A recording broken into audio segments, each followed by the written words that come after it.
Hello children, how are you? I am your English teacher teaching of English. Today we are all here to know a beautiful historical place, Mauritius. Mauritius is a tiny island situated below the equator in the Indian Ocean. It is about 4,500 kilometers away to the southwest of Mumbai. Mauritius, known officially as the Republic of Mauritius, is an island nation located off the southeast coast of the African continent in the Indian Ocean.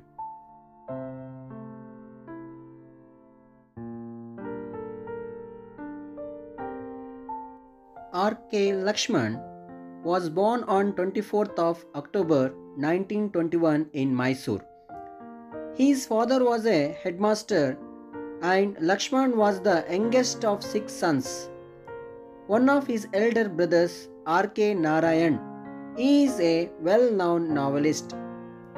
Lakshman drew cartoons for the Hindu, Koravanji and later for the Times of India.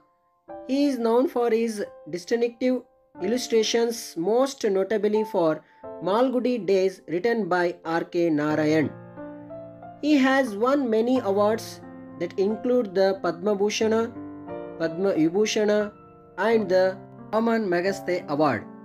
Mauritius is a travelogue adapted from Idle Hours written by him.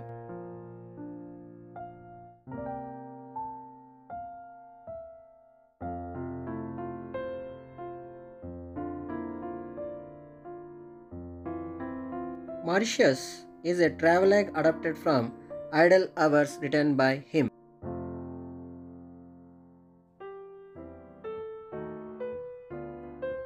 Mauritius is a tiny island. Its capital is Port Louis. The total area of the country is 64 kilometers by 50 kilometers and the population is about 8,50,000 people. Inhabitants and their major occupation: Africans, Chinese, Indians, Dutch, Persians, Arabs, French and English live here in amicable manner. Much earlier, the island was ruled by the Dutch, the French and the English. But in the Battle of 1810, the island was completely taken over by the English, though the influence of other nations are still there. The major agriculture growth in sugarcane and the island is full of these fields. The people are very warm-hearted, friendly towards strangers, and even the people holding public positions do not have any attitudes. They merge with common population. The mountains of Mauritius do not have the traditional pyramidical shape but look a bit freakish with unexpected sweeps and perpendicular drops and pinpointed peaks. The trees are not gigantic but are short and gnarled. Even in the interior jungles, there are no wild animals or snakes or insects here. The bat was the only mammal which was found here when humans arrived. The now extinct bird dodo belonged to the island and so are gained tortoises of the Aldrba variety, of which a few specimens have been brought and kept in an enclosure in the botanical gardens at Pamplemousse. A coral reef runs all round the island parallel to the shoreline. Tourists are taken in glass-bottomed boats into the sea and shown the rich underwater world teeming with coral reefs and variety of water animals. Tourists also enjoy a lot of water sports like scuba diving, swimming, surf riding, speedboat racing and hatching.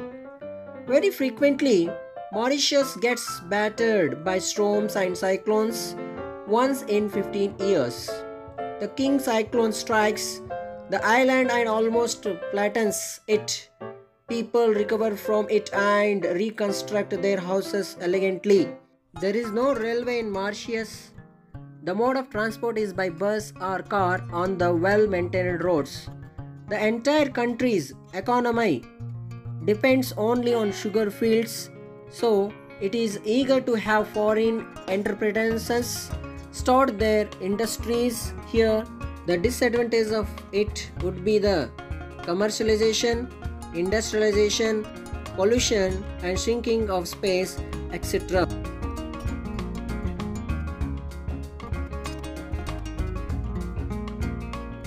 The author comes up with a detailed description of Mauritius in his essay by the same name.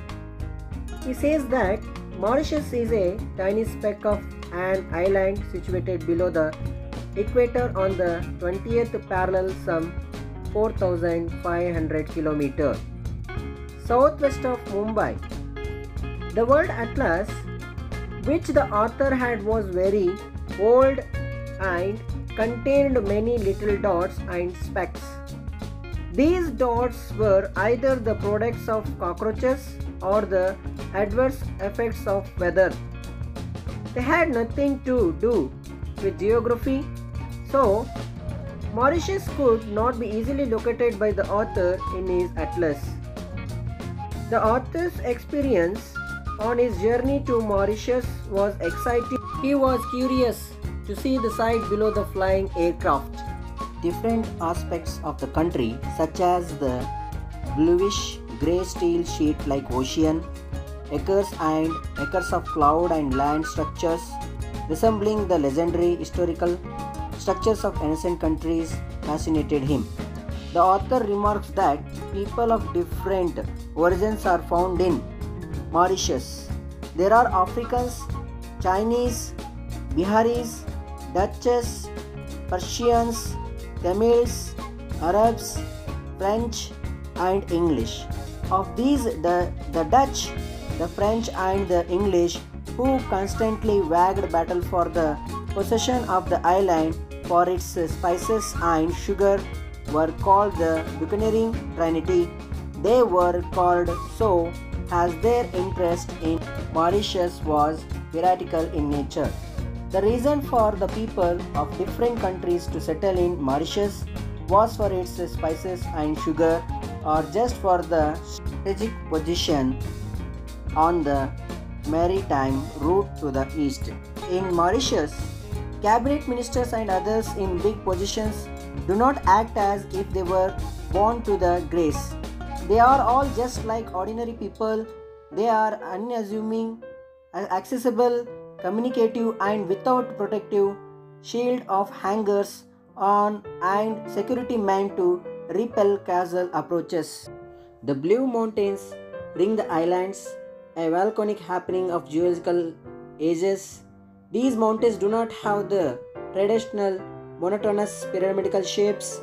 Their outlines are freakish and whimsical, with unexpected sweeps, and have perpendicular drops and pinpointed peaks. The author finds some names from the French language, such as Thorax Beaches, Bayou Basin, Quater Bombs, Curo Pipe, Rose Belle, and so on, musical but unpronounceable. The author extends his study to the flora and fauna in Mauritius too.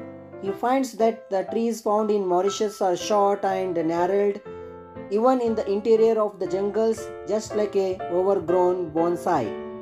The fauna are the bats, monkeys, deer, and game tortoises of Aldera variety. Mauritius is prone to cyclonic storms, and it is an annual feature.